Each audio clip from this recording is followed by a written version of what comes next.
Olá, minha gente! Mais uma edição do Loucura Pouca é Bobagem. Aliás, bote loucura nisso, em plena pandemia. Ninguém passa ileso a uma situação como essa. Estamos vivendo um turbilhão de emoções, angústia.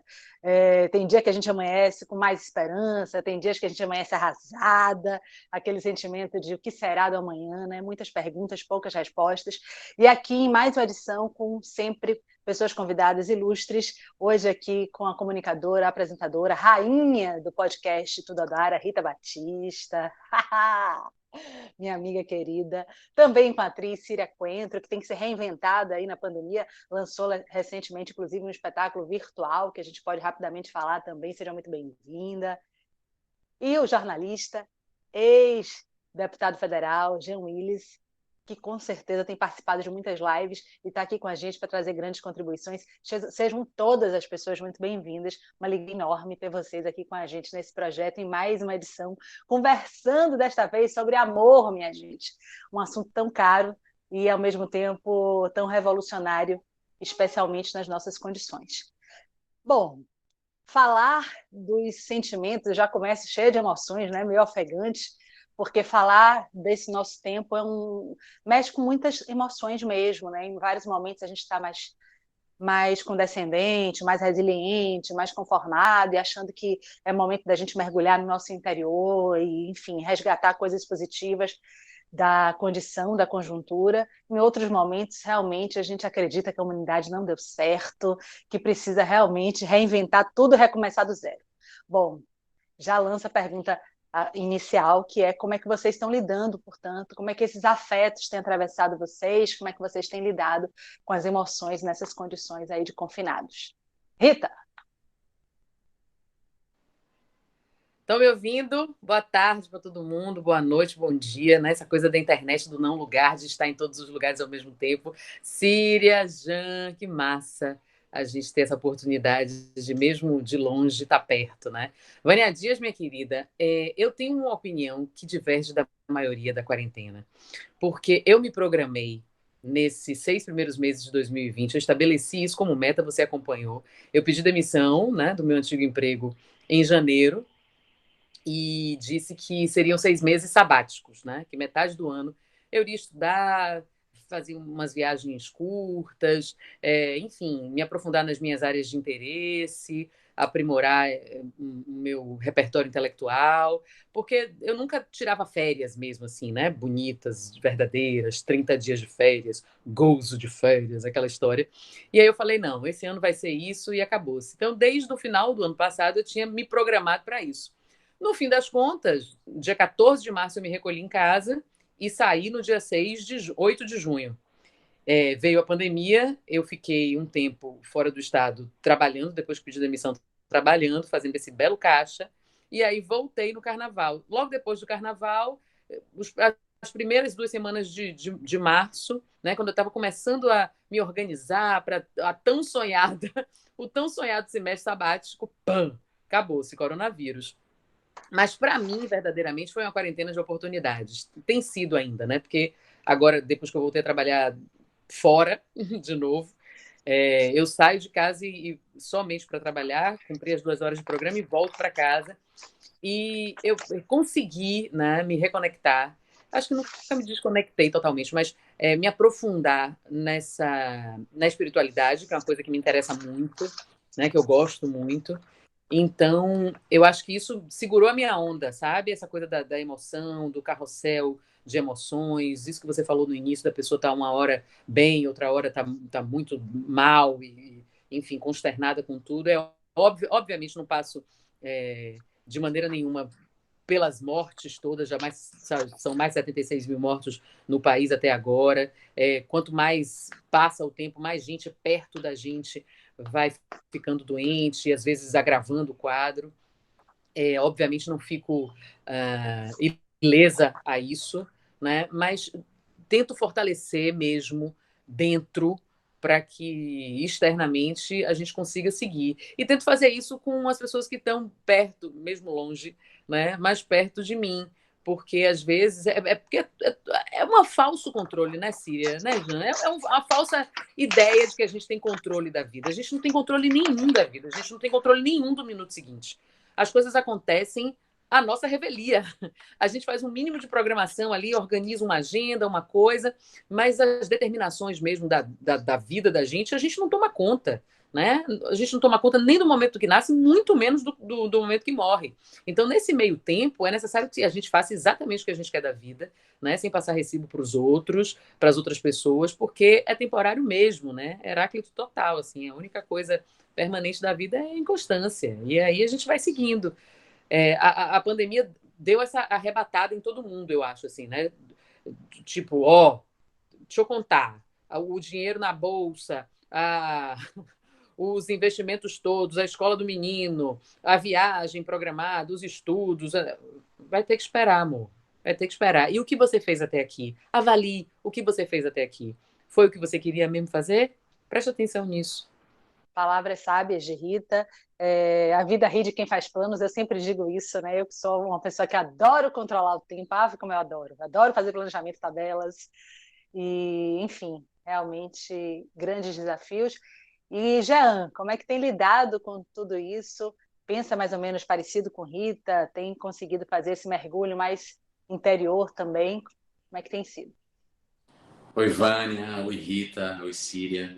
Olha, você sabe, Vânia, que Camus, na Peste, ele diz que a peste forçou as pessoas a um exílio, né? A retirada, a saída do espaço público para se confinar em casa, para o espaço privado. Nesse sentido, eu vivi um duplo exílio, porque eu já estava fora de casa, por causa, vocês sabem que eu estou no exílio forçado por causa de ameaças de morte aí no Brasil. E quando a pandemia veio, eu me exilei na Europa e eu estava, quando a crise estourou, eu estava nos Estados Unidos, para onde eu fui fazer uma parte da minha pesquisa sobre fake news na Universidade de Harvard. E o dia que a gente começou a confinar foi justamente o dia do meu aniversário, dia 10 de março. Dia 10 de março a universidade fechou as portas e a partir dali eu passei a ficar em casa. No primeiro momento, a pandemia despertou, claro, terrores, né, que estão inconscientes em todos nós, né? O terror da morte. Eu tô, assim como eu disse, um duplo exílio. Então, eu já estava fora de casa, longe da minha família. E aí, sob a pandemia, esse horror ficou maior, essa distância da família. Isso me preocupou. E como eu sou um ativista político, o fato da pandemia ter impactado diferencialmente as populações me incomodava, assim, prejudicou a minha paz, porque eu sei que estar confinado é um privilégio. Eu sei que estar confortável numa casa é um privilégio. Eu sei que ter grana nesse período para comprar coisa, comida para casa, é um privilégio. Então, isso me batia uma culpa em relação às pessoas, e ainda me bate, de certa forma, em relação às pessoas que não podem ficar em casa. Então, a afirmação fique em casa é uma afirmação para algumas pessoas, até uma afirmação ofensiva, porque ou a casa da pessoa é muito pequena e ela vive com muita gente, ou ela simplesmente não tem casa. Então, é sempre bom a gente lembrar disso, né? Que quando a gente fala fique em casa, a gente está falando de um contingente da população que pode gozar desse privilégio. Agora, esse segundo exílio, o exílio de me ficar confinado no meu quarto, o meu apartamento é, na verdade, um quarto e sala, me permitiu me reconectar com coisas que eu gosto de fazer, como, por exemplo, desenhar. Então, eu tenho feito muitas aquarelas, eu tenho até postado essas aquarelas, as pessoas gostam. E essas aquarelas têm muito a ver com os meus sentimentos desses dias, que é essa gangorra que você falou bem no início. Pois então, Jean, é isso mesmo. É importante trazer as muitas diferenças de desigualdades sociais que a gente já vivia no país. Então, a gente tem aqui muitas pandemias dentro da condição pandêmica mesmo, né, que é a crise mundial de saúde, e certamente a condição de casa, o que é a casa, né, para tantas pessoas que vivem, que são violentadas dentro dela. Então, você problematiza aí um assunto muito importante em um país que tem altos índices ainda de transfobia, de homofobia, de tantas outras violências, ao mesmo tempo que a gente apela para um momento de solidariedade, a cuide de si, cuide dos outros, a gente sabe muito bem que não estamos no mesmo barco, você traz isso muito bem, e é importante que a gente fale dessa tempestade, de que maneira essa chuva chega arrasando com pessoas em condições diferentes. Bom, e aí abro a pergunta para a Síria também, para saber quais sentimentos atravessam ela nesse momento, quanto tempo que está confinada, como é que tem sido, Síria? Seja bem-vinda. Boa tarde a todos, boa tarde, Jean, querido, Vânia, prazer, boa tarde, Rita. Me identifico muito com a fala dos dois, porque eu sou uma pessoa que gosto muito de ficar sozinha, gosto muito de ficar na minha casa. Então, com o passar dos anos, isso foi... Quando eu era jovem, até gostava mais, era mais farrista, mas fui ficando mais velha, virei mãe e ficar em casa virou um grande prazer. Ficar comigo mesma, ficar com as minhas filhas, cozinhar minha própria comida. Então, isso de alguns anos para cá já era uma condição assim que eu buscava espontaneamente. Então, a pandemia veio. Esse isolamento foi obrigatório, né? Então, eu estendi um movimento que já vinha, mas, ao mesmo tempo que tem também uma busca, uma amplitude da minha busca espiritual, mais tempo para meditar, mais tempo para fazer yoga, coisa que eu sempre idealizava e não conseguia, ter essas práticas diárias, e ler mais, e ouvir mais música, e brincar com as minhas filhas, porque são adolescentes, mas mesmo assim a brincadeira, graças a Deus, não termina nunca. E essas coisas sempre iam ficando em segundo plano porque a demanda da vida, do trabalho, do tempo que você tinha em casa, essas coisas nunca eram a prioridade. E essa pandemia trouxe o prazer de que essas coisas viraram a grande prioridade e a rotina é preenchida com esses pequenos prazeres que vão aumentando a sua imunidade, tanto física quanto mental. Então, esse cuidado, esse encontro comigo mesma, muito prazeroso, está acontecendo, isso é um grande presente.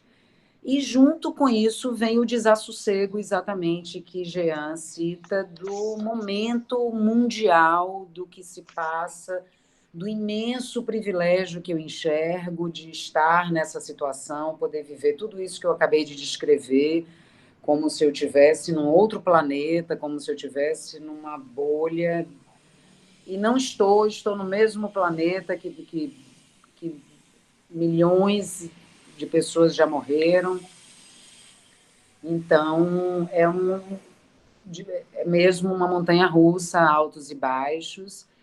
E eu acho que as pessoas estavam tão ocupadas e tão distraídas com as redes sociais e acreditando que isso alimenta e, e as fotos que eram produzidas e o momento e como eu quero que as pessoas me vejam e o que é importante para mim. Estava tudo tão disperso e os valores reais estavam tão escondidos dentro de tudo isso que eu acho que um grande benefício que a humanidade vai poder usufruir pós-pandemia é enxergar o verdadeiro valor das coisas. E por isso que o tema dessa nossa conversa, que é o amor, ele está aparecendo, porque as pessoas nunca estiveram tanto nas redes sociais, inclusive, porque só sobrou isso. Não sobrou mais nada, ninguém pode se encontrar, ninguém pode fazer festa, ninguém pode se abraçar, ninguém pode marcar encontros. Então, são lives infinitas para com todos os objetivos possíveis, tanto de um encontro, quanto de uma palestra, quanto de uma venda, quanto de uma peça de teatro. Tudo virou essa janelinha aqui. E as pessoas estão com sede do encontro. Elas estavam antes uma do lado da outra e isso aqui era o mais importante. E agora isso aqui virou a única forma de se encontrar. Então o amor está latente nas pessoas. As pessoas estão com saudade de se encontrar, de se abraçar, de se beijar, de se olhar no olho, de poder amar livremente, de poder sair para paquerar, de conhecer gente nova, de sentar num bar e tomar uma cerveja e rir com amigos. Então, essa sede vai abrir espaços que estavam muito ocupados, sabe? Que estavam ocupados com distrações, com o que não era fundamental. E eu acredito que a gente vai voltar a valorizar as pequenas coisas que são as que mais importam, e o amor é a energia que educa a alma e que salva mesmo as consciências e a humanidade. É o que move Tá a minha aí. vida, inclusive. Bacana, Síria, é justamente isso, né? Fundamental é mesmo amor. É impossível ser feliz sozinho. Quer dizer, a gente precisa alimentar o amor próprio, mas o amor se realiza muito nas relações com o outro, é construir com. E a gente percebe também na experiência de desocupar a cidade, né? Temporariamente, o direito à cidade cede a que a gente ocupe na medida do possível, como já trouxe Jean também, cada um nas suas diferenças e nas suas possibilidades, a reocupar e a ressignificar a casa e as relações com os seus, né? A relação familiar. Então, nesse contexto, casamento sendo desfeito, relações sendo reconfiguradas, também sendo reativadas, renovadas, por que não, né? Uma oportunidade também de mergulho intenso nessa convivência que agora não tem mais pausa, que não tem mais a aresta da distância, né? Da fuga, é um encontro com o outro, literalmente consigo mesmo também, e novas paqueras sendo reativadas, aquela paquera de janela que não acontecia mais, agora sendo talvez espiado para fora, no sentido de deixa eu olhar aqui melhor meu vizinho, deixa eu dar uma olhada aqui no entorno, ver se eu acho alguém interessante, já que não posso sair, enfim. Então, novas formas também, aplicativos de paquera em alta, novas configurações nascem a partir disso, inclusive nas redes sociais, como você já trouxe bem, que antes mediava tudo, as pessoas podiam estar juntas em um boteco, em um cinema, em um teatro, estavam ali, às vezes, muitas fisicamente presentes, mas mediadas pela necessidade de postar uma selfie, de dizer que estava feliz, que estava bem, e não vivendo de fato o estar junto, o estar com o outro. E aí agora renasce um novo momento onde as selfies perdem um pouco sentido, essa coisa de mostrar um bem-estar, vai talvez ganhando mais espaço para a live, que é eu estou vivo, a necessidade de dizer, olha, eu existo, eu estou aqui hoje e amanhã não sei se estarei. E aí, dentro de tudo isso, como é que vocês imaginam que está sendo ou que vai ser a paquera, o relacionamento pós-pandemia? Vai ser afetado por essa condição? Você acha, Síria? Vou começar de trás para frente agora. Eu acho que, por tudo que eu disse, acho que as pessoas estarão mais desprotegidas, digamos assim. Elas estarão se enxergando mais, porque eu acho que uma tragédia, uma situação como essa que a gente está vivendo, o choque que a gente toma nos deixa a flor da pele, entendeu? É uma exposição, é de repente enxergar a vulnerabilidade da impermanência da vida, aquilo que Rita falou. Ninguém controla nada, mas o ser humano tem a doce ilusão de que a sua própria vida pode ser controlada. E o bom é isso, é ter o controle. Eu sou uma pessoa que tenho as rédeas da minha vida. Não tem nada, porque as coisas são impermanentes e aceitar essa impermanência é uma evolução. E eu acho que a humanidade vai dar um grande passo evolutivo com essa experiência. Inclusive porque todos nós estamos nos voltando muito para nós mesmos e enxergando quais são as nossas verdadeiras faltas. Perdemos as distrações, perdemos o motivo do enfeite, exatamente. Para que eu vou fingir uma coisa se eu prefiro estabelecer uma conexão do que fingir uma situação. Então, esse passo evolutivo vai fazer com que as pessoas se encontrem melhor. E as relações, acho que só vão ter a ganhar com isso, porque as pessoas estarão mais verdadeiras, mais latentes, mais sinceras, mais abertas, mais honestas. Né? A gente estava caminhando para essa coisa da selfie, da vida perfeita, né? Você arruma uma foto aqui e isso aqui você manipula, isso aqui você controla, né? E isso está perdeu o sentido. Todo mundo ficou muito solitário, então não quero mais mostrar isso aqui. Eu quero realidade, eu quero sentimento, eu quero.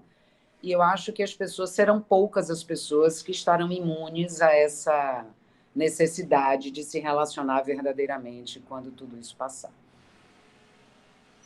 É isso aí. De cara a cara com o fim, né, com a nossa condição finita, como disse a Síria, e já lanço a Jean, como é que ele imagina as relações pós-pandemia, as relações de amizade, as relações familiares, as relações afetivas. Você sabe, Vânia, que no princípio da pandemia, no princípio do confinamento, a coisa que mais me incomodou era a possibilidade do mundo ganhar essa forma atual, né? Da mediação por computador das relações. Isso para mim foi o que mais me deprimiu, me impactou, porque eu sou uma pessoa que gosta de gente. Eu gosto de gente, eu gosto de sentir o cheiro das pessoas, eu gosto de estar ao lado das pessoas, mesmo que eu esteja em silêncio, eu gosto de pessoas, eu gosto do teatro, eu gosto de show de música, eu gosto do carnaval, eu sou baiano, então eu sou do carnaval.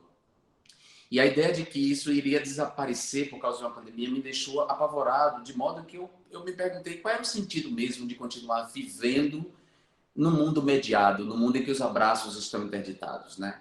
E depois, passado esse primeiro momento que a gente levou o susto, aquele primeiro susto, eu fui compreendendo que não, a forma do mundo não vai ser essa, porque o que nos faz humanos é a sociabilidade, a possibilidade de socializar. Nós nos tornamos adultos porque as pessoas socializam conosco, os nossos pais, nossa mãe, sejam biológicos, sejam adotados. A gente adere ao grupo de amigos, nós temos a escola, nós somos seres sociais. Então, nós íamos e vamos encontrar saída para isso. Acho, claro, que no primeiro momento, sim, as relações serão afetadas, tomaremos alguns cuidados. A princípio, até não ter uma vacina e um tratamento eficaz, tomaremos cuidado com as pessoas com quem nós vamos nos relacionar. Como dizer, aglomeraremos com menos gente a princípio, mas aos poucos nós vamos retomar essa coisa que é tão humana, que é a sociabilidade, sem a qual, sinceramente, eu não vejo muita razão de continuar vivo, de viver, se você não for para você amar e estar com as pessoas. Acho que o desejo o desejo é imperativo, né? Como diz Chico Buarque, nas 3 letras que ele fez para de O Que Será, que ele fez para o filme de Bruno Barreto, baseado no livro de Jorge Amado, Dona Flor e seus 2 maridos. Nessas 3 letras ele fala desse imperativo do desejo, né? O que não tem governo nem nunca terá, o que não tem descanso nem nunca terá, o que não tem cansaço, o que não tem tamanho, o que não tem limite. O desejo, ele rompe, inclusive, essas barreiras impostas pela pandemia, pela classe social, né? E ele se impõe, eu acredito, né, nisso. E eu fico feliz quando eu penso que sim, o mundo vai perder essa forma e a gente vai retomar os abraços, né? A gente vai retomar esse ritual que a Síria conhece também, o ritual do teatro. Ela, inclusive, que fez um espetáculo tão dionisíaco, tão catártico, tão sexual, tão corpóreo, que foi o espetáculo com os Celso Martinez e os Catedrásticos, que era incrível. Então, eu acredito nisso e acho que a gente vai retomar isso. Sim.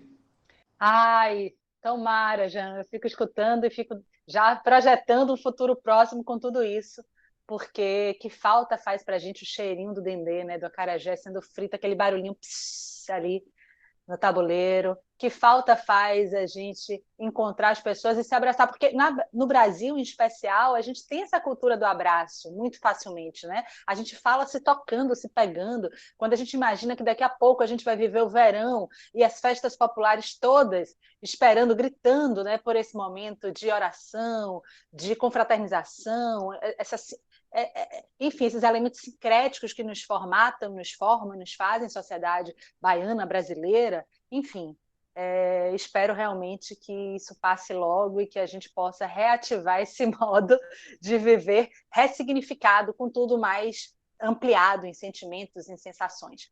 Rita, você que, como eu, tem uma criança em casa, você que vive esse desafio de ter uma criança também com as emoções, né, elaborando os sentimentos todos, como é que tem sido? Assim, como é que você imagina que vai ser a relação sua e também, né, do Martim? Eu fico imaginando o José Henrique no retorno para a escola.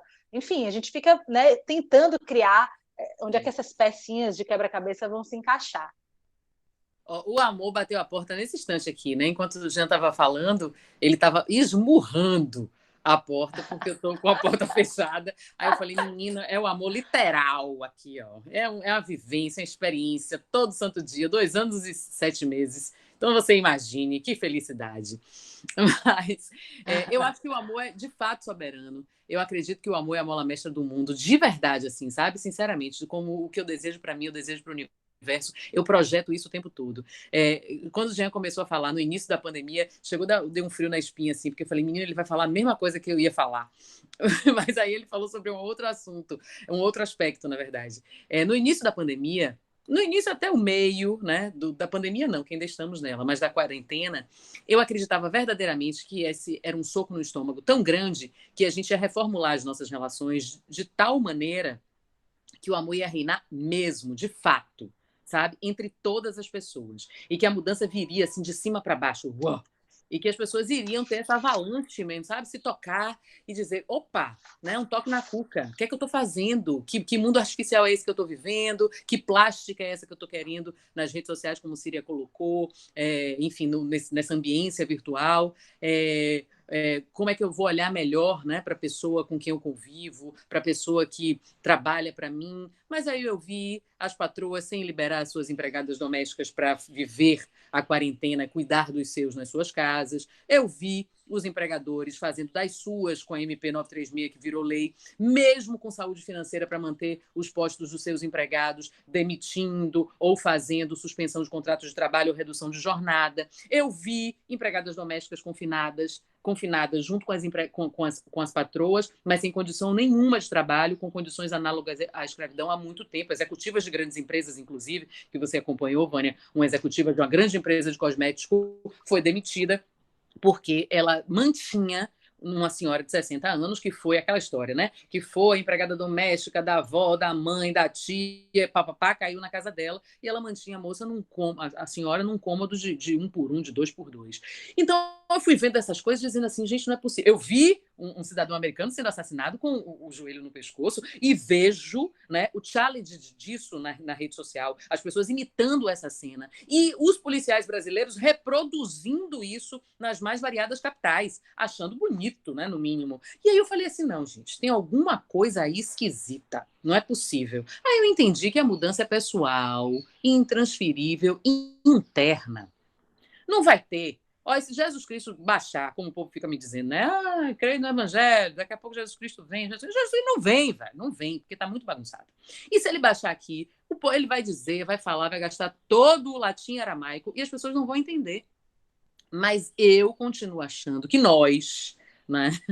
Todos nós, né, temos esse papel de continuar acreditando o amor para que todas as outras pessoas que não acreditam ou que, né, ficam ali no meio do caminho ou entendem que o amor é uma outra coisa e não esse sentimento universal, soberano, pleno, de pulsação, de abraço, de aperto, de carinho, né, de cuidado, sabe? De cuidado, de reciprocidade, porque é preciso falar de reciprocidade nesse momento também, e equivalência, né? Porque não basta ser recíproco, tem que ser equivalente. Então, eu acho que a gente precisa continuar acreditando e acreditando o amor para todas as esferas, principalmente na nossa sociedade, né? Principalmente no nosso ofício, né? Cada um no seu ofício, no nosso modo de vida, porque é a única coisa que vai modificar mesmo, a única coisa que transforma de verdade. Eu não acredito em uma outra transformação que não seja pelas vias do afeto, pelas vias do amor. Pois é, Rita, e aí pensando nisso que você vai formulando, né, essa coisa de que o amor realmente é transformador, mas não, a gente não vai se iludir também de que ele vai simplesmente, pela condição da pandemia, trazer uma grande revolução à sociedade, que amanhã, quando descobrirem a vacina, que a gente retomar, vai estar todo mundo transformado por essa condição. Não, né? A gente já percebe que durante a própria pandemia, tantas outras arbitrariedades e violências continuam existindo, se perpetuando, quem sabe até se intensificando, né? Por que não? A gente não tem estatística exata, só depois, só a história vai nos dar exatamente, numericamente, mas ainda sinto falta de solidariedade, mais, né, solidariedade às vítimas, mortas pela Covid e por outras tantas violências praticadas, quer seja pelo racismo, com motivações, né, como eu já disse antes aqui, da transfobia, da homofobia. E aí eu lanço a Jean a pergunta de se ainda vale, Jean, quando a gente pensa na sociedade do pós-pandemia, que a gente precisa juntos e juntas reconstruir, se ainda vale aquela coisa de que ninguém solta a mão de ninguém, né? Essa coisa que virou um jargão, muita gente perpetuou, virou hashtag, virou campanha. Como reconstruir essa sociedade do depois? Vânia, esse é um grande desafio. Para mim, ninguém solta a mão de ninguém nunca mudou. Eu continuo pensando assim.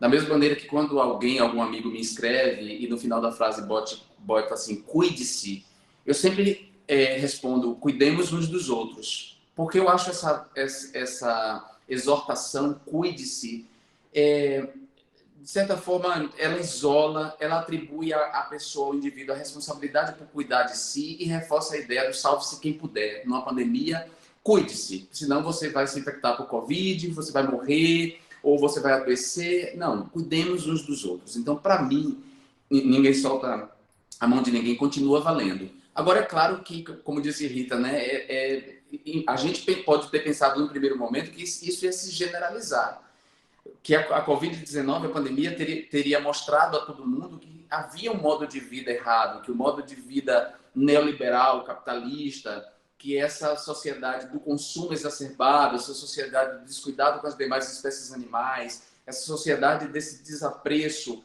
ao meio ambiente, né, iria mudar porque fomos todos tomados de surpresa. Bom, não aconteceu porque da mesma maneira que, como eu disse, o desejo se impõe, e a humanidade consegue driblar esses percalços e voltar a se juntar, também os defeitos da humanidade permanecem, né?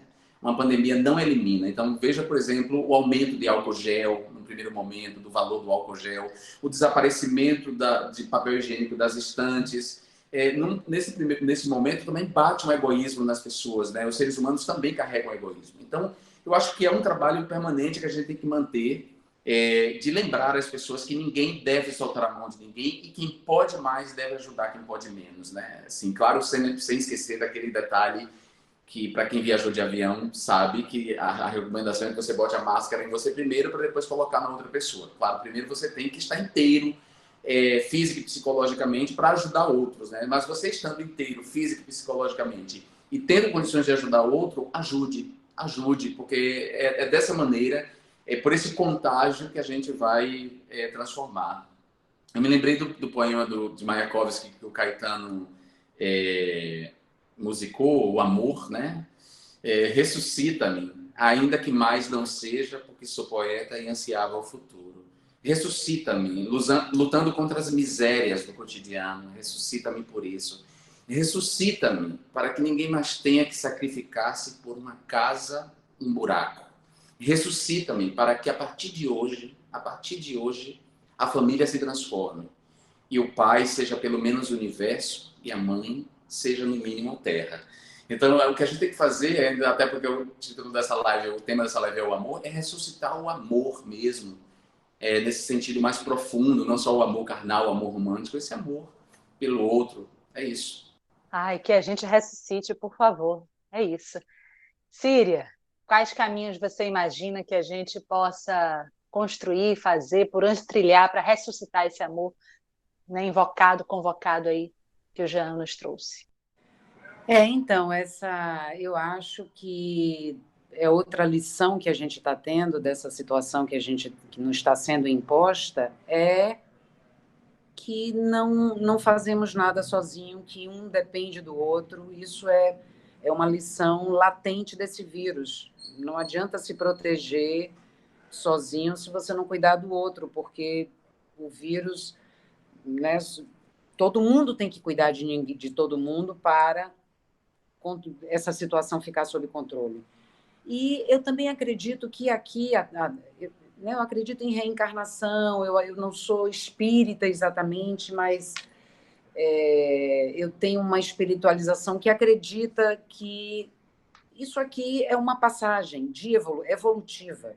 Estamos todos aqui, por isso somos egoístas, por isso temos muito a aprender, mas eu acredito que esse passo, como eu já falei, esse passo evolutivo está sendo dado. Eu sou mãe, por exemplo, de 2 adolescentes. E eu vejo que essa geração não vai reproduzir o que eles estão vendo agora. Eles estão... minhas filhas estão entendendo o que está acontecendo com o mundo. E eles sabem que o futuro está na mão deles. E eu acredito mesmo nessa força poderosa do amor. Tudo isso existe. Existe a mulher que aperta o 9º andar, existe a dona de casa que não está liberando a sua empregada doméstica, existe essa mulher aí esclarecida, escravizando uma senhora dentro de... Existe tudo isso, e eu acho que, assim como a corrupção está aparente, o egoísmo, o racismo, a homofobia, está tudo aparente. Então, a gente está vendo tudo. Ninguém está escondendo mais o seu preconceito, ninguém está escondendo o seu egoísmo.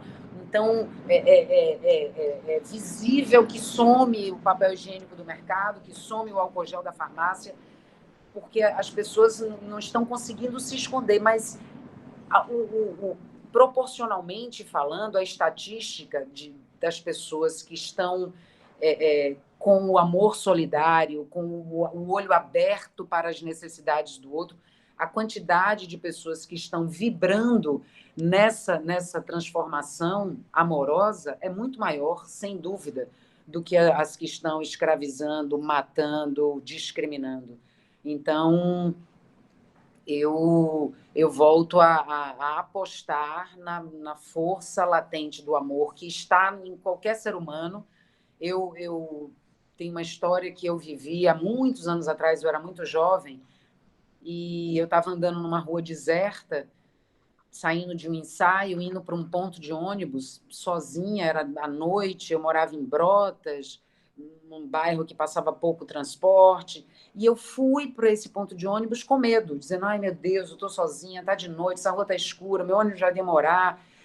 E pensando tudo isso, apareceu um homem, do nada, sem camisa, de calça, e andando rápido atrás de mim. Eu tive certeza que aquele homem estava vindo fazer alguma coisa comigo que eu não sabia o que era. Pelo passo dele, pela energia dele, eu tive essa certeza. E eu fiquei em pânico. E a atitude que eu tive, a reação que eu tive sem pensar, quando este homem chegou a 2 passos de mim, foi grudar no braço dele e dizer, foi Deus que mandou você aqui, porque eu estava morrendo de medo de ficar sozinha e você apareceu para tomar conta de mim. Esse homem congelou. Eu até hoje não posso ter certeza absoluta que ele ia fazer alguma coisa comigo, porque eu não deixei que isso acontecesse. Mas eu, naquele momento, eu despertei nele o que existia nele também. Por pior que ele fosse e por pior intenção que ele tivesse com a minha pessoa naquele momento, a minha atitude de confiança nele e de afeto, porque eu peguei nele, teve um contato físico, eu desarmei ele. E ele me deu o que tinha dentro dele. Então, todos os seres humanos são cruéis e são amorosos. A gente escolhe, a gente vai fazendo escolhas e a gente vai se permitindo. Então, se você tem ética e consciência e mais amor e oportunidades, você não passa fome, você não é espancado, você não é rejeitado dentro de casa, fora de casa. Então, se você tem uma condição amorosa, afetiva que te cerca, você brota amor. Né? Então, o ser humano pode brotar tudo, mas eu acho que essa lição de solidariedade, de afeto, de ninguém solta a mão de ninguém, são lições que nasceram para não mais morrer e vai unir a humanidade cada vez mais. E essa pandemia veio atestar isso. Ou acontece isso, ou morre todo mundo. E que bonito isso, Síria, né? De ativar no outro aquilo que o outro também tem, quer dizer, independente de qual qual tenha sido a motivação dessa pessoa para correr atrás de você, você ativou ali uma força poderosa, né? O amor, e invocou isso no outro também, né? Que história que traz realmente um exemplo que consagra, né, a força que a nossa atitude pode ter e pode despertar no outro, que é o que a gente chama hoje dos gatilhos, né, o que desencadeia no outro. Rita? Eu estava ouvindo aqui, né, Síria falando, e aí, quando o Jean também declamando Mayakovsky, eu me lembrei de uma frase que é de um... É um tipo de alfabeto, né? É um alfabeto de símbolos, a Adinkra.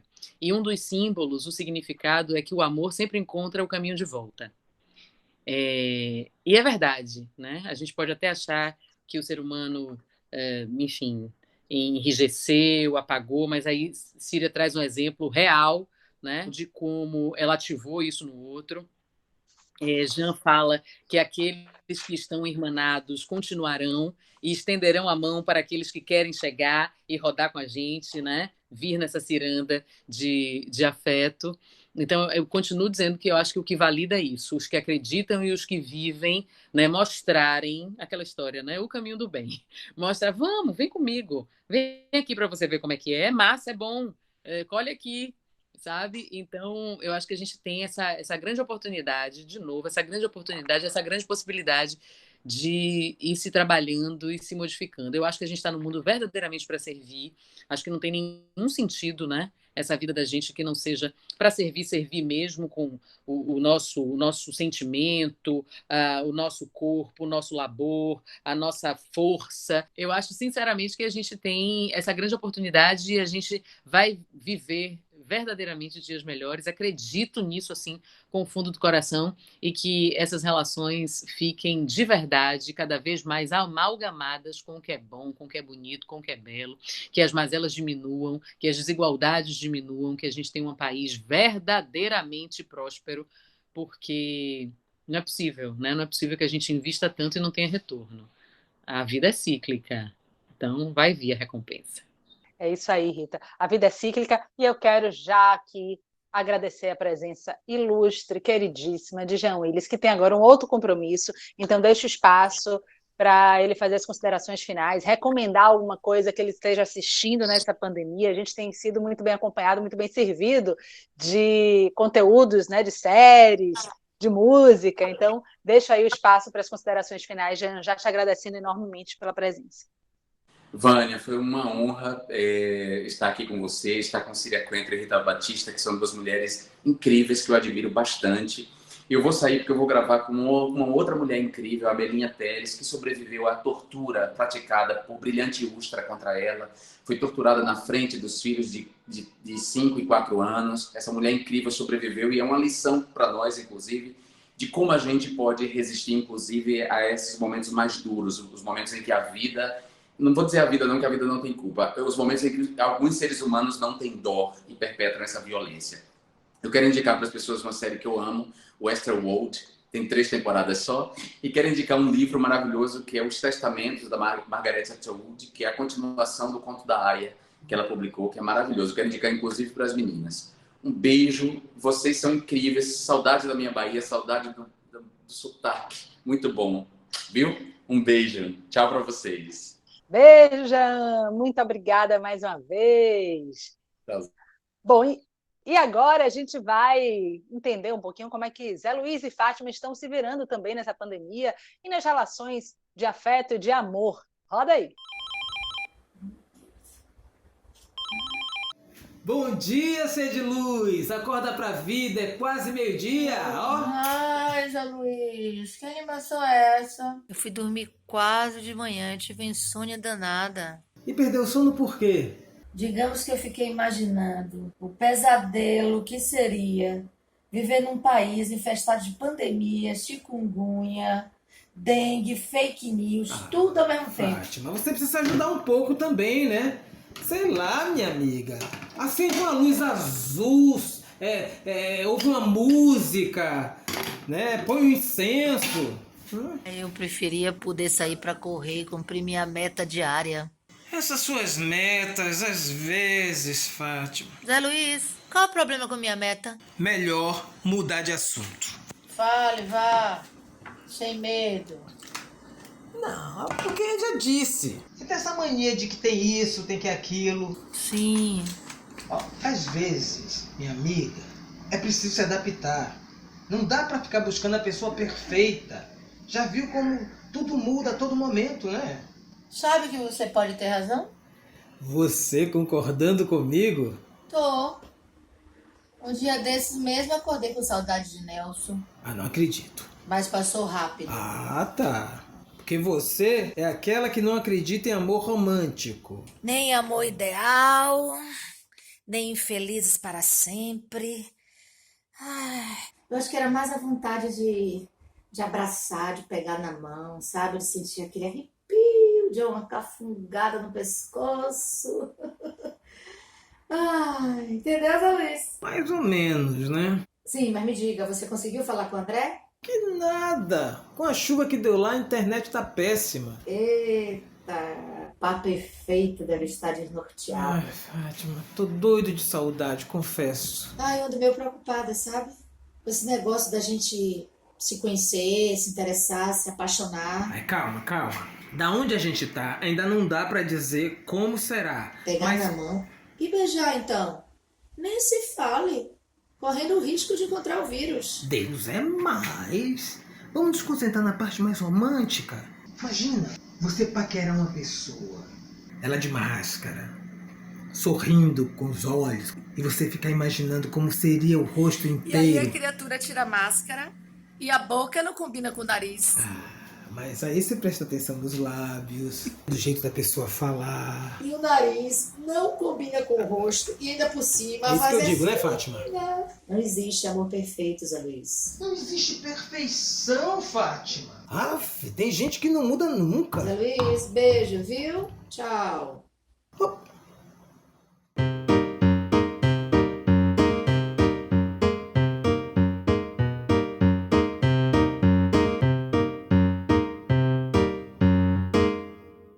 Maravilhosos! Márcia Andrade, Diogo Lopes Filho, pessoas, grandes artistas, trazendo para a gente sempre reflexões oportunas e importantes.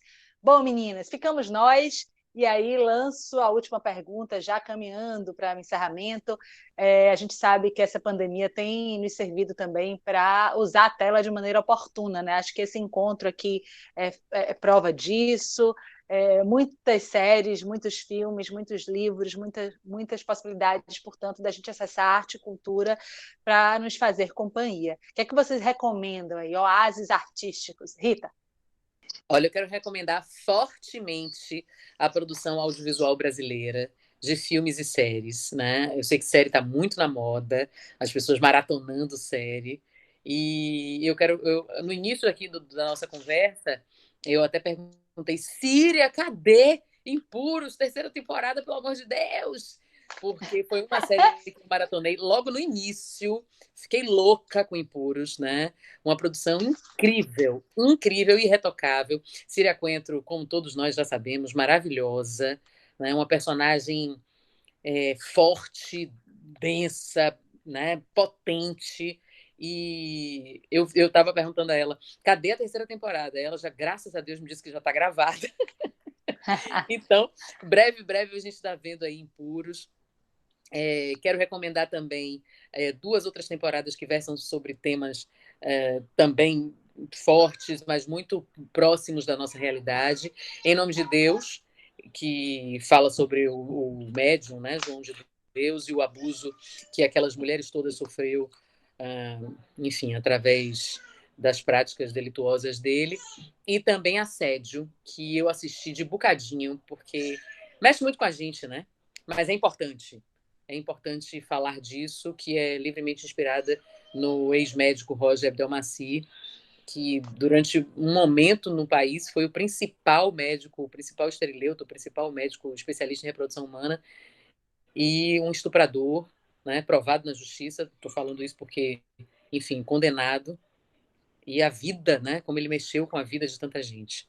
Então, essas são 3 produções nacionais que eu quero, de fato, recomendar. Sim, e também da Fox, Um Contra Todos.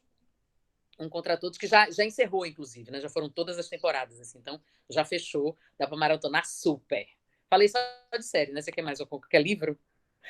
Pode ser também, tá valendo. Todas as boas companhias. É o livro mais vendido, né, no país hoje e que eu acho necessário para ter em casa, assim, livrinhos de cabeceira, livro de consulta para ter na sala de casa, para aumentar o repertório, inclusive, das visitas, né, que é o Pequeno Manual Antirracista de Djamila Ribeiro. É de fato pequeno, pequeno mesmo, pequeno objetivo didático. Pegue o seu aí, vá. Pequeno objetivo didático e um livro de consulta. Isso, muito bem. E o livro de consulta, assim, porque às vezes a gente começa na discussão, né? Quem é preto e preta sabe disso. A gente começa na discussão, não num debate, nem uma discussão. E aí as pessoas ficam levantando coisas e tal. Agora eu não, sabe, não converso mais. Eu abro no capítulo referente ao que a pessoa está se referindo e faço, ó, leia. Pronto. Aqui mesmo na telinha, sabe? Leia, veja aí. Ai, gente, obrigada, viu? Obrigada, uma delícia de conversa. Muito obrigada, Rita. Aqui, ó, o meu não sai de perto. Né? Boa. Lendo Mulheres Negras, sempre importante. E aí faço também desse espaço as minhas dicas, né? Leia tudo de Conceição Evaristo. Eu tenho aqui já um bocado de coisas dela.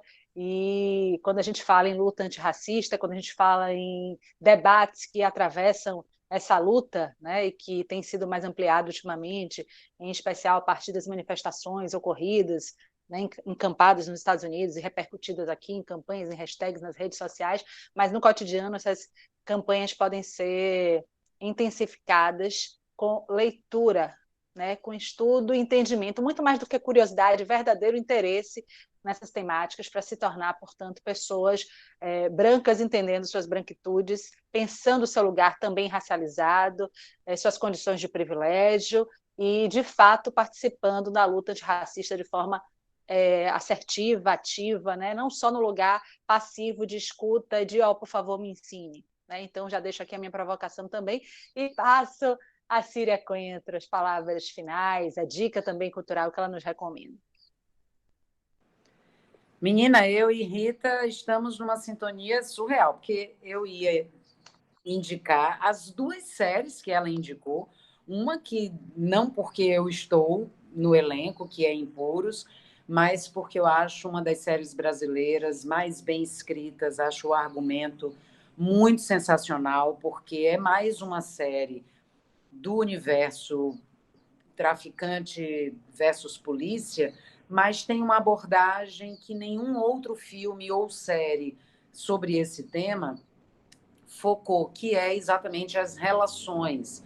É a relação do bandido com a família, tanto a mãe quanto a esposa e filhos, é a relação do policial com a sua família, é a relação, o que é que movimenta a relação entre o bandido e o policial. Então, obviamente, tem tiroteio, tem bomba, tem violência, mas tem muito encontro, muito afeto, muito muito o que move essas pessoas emocionalmente, tanto o que move o bandido quanto o policial e suas respectivas famílias. Então tem uma abordagem muito sensível e um universo que é muito, ainda mais eu que moro aqui no Rio de Janeiro, muito recorrente da nossa vida. E tem uma trilha linda e tem atores incríveis, não estou nem falando de mim, Rafael Logan, que é o protagonista, um dos protagonistas foi indicado ao Emmy Internacional, então é um elenco muito acertado, assim. Então eu acho uma série muito feliz e graças a Deus eu estou no elenco e estou só reforçando, porque a Rita já indicou. A outra que eu ia indicar era João de Deus, que eu não vou nem falar nada, porque ela já indicou. E aí eu vou indicar um filme que eu lembrei hoje, que eu quero rever, que é um filme nacional muito lindo, antigo, tem João Miguel no elenco, que é Cinema Aspirinas e Urubus. Quem não viu, veja esse filme, é delicado, lindo, e também A Beira do Caminho, que é de um diretor que eu amo, que eu já fiz muitos filmes dele, que é Breno Silveira, que é um filme também muito bonito. Também tem João Miguel no elenco, só por coincidência, porque são 2 filmes que eu amo. E quero indicar também as minhas lives, às segundas-feiras, às 8 horas da noite. Não é uma live que está acontecendo no Instagram, tem que acessar um link que está lá na bio da minha página, no meu Instagram, @siriacoentro, e esse link vai te conduzir para uma página de compra de ingresso. Obviamente, é um site muito seguro e tranquilo. O ingresso é muito baratinho, é R$ 14,90, e é Love, o nome do meu espetáculo, que é absolutamente sobre o amor, com textos belíssimos de autores incríveis, das mais variadas épocas e estilos diferentes. Então, tem textos de fato muito bonitos. E a proposta de Love é a gente percorrer todos os caminhos que as pessoas visitam quando se apaixonam e quando estão numa relação a 2. Então, tem o apaixonamento, tem o tesão, tem a saudade, tem o encantamento, tem o drama, tem o melodrama, tem a briga. Então, tem comédia, tem você chora, você ri. Então, é um assunto que faz bem. Prometo bons momentos no sofá com pipoquinha, e se tiver uma companhia, sim. Se não tiver uma companhia, não. Mas vou adorar ter a presença de todo mundo lá. Love, às segundas-feiras, às 8 horas da noite, aqui nesta mesma sala da minha casa. É Love na live. Então, essas são as minhas recomendações. Que delícia, que maravilha. Mais uma vez, muitíssimo obrigada pela presença, Cira Coentro, Rita Batista, Jean, que precisou sair um pouco antes. Em nome da equipe, né, eu repasso os agradecimentos e a admiração. Quero dizer e agradecer ao Teatro Castro Alves, que abre as plataformas digitais de sua rede para que a gente possa ecoar e repercutir essa conversa. O projeto Loucura Pouca é Bobagem é uma idealização de Thaís Alves, Luciana Queiroz e de Priscila Andreata. E a próxima edição acontece com o tema de neurose e angústias durante a condição da pandemia. Vamos pensar. Agradeço, portanto, mais uma vez. Muito obrigada. E Loucura Pouca é Bobagem.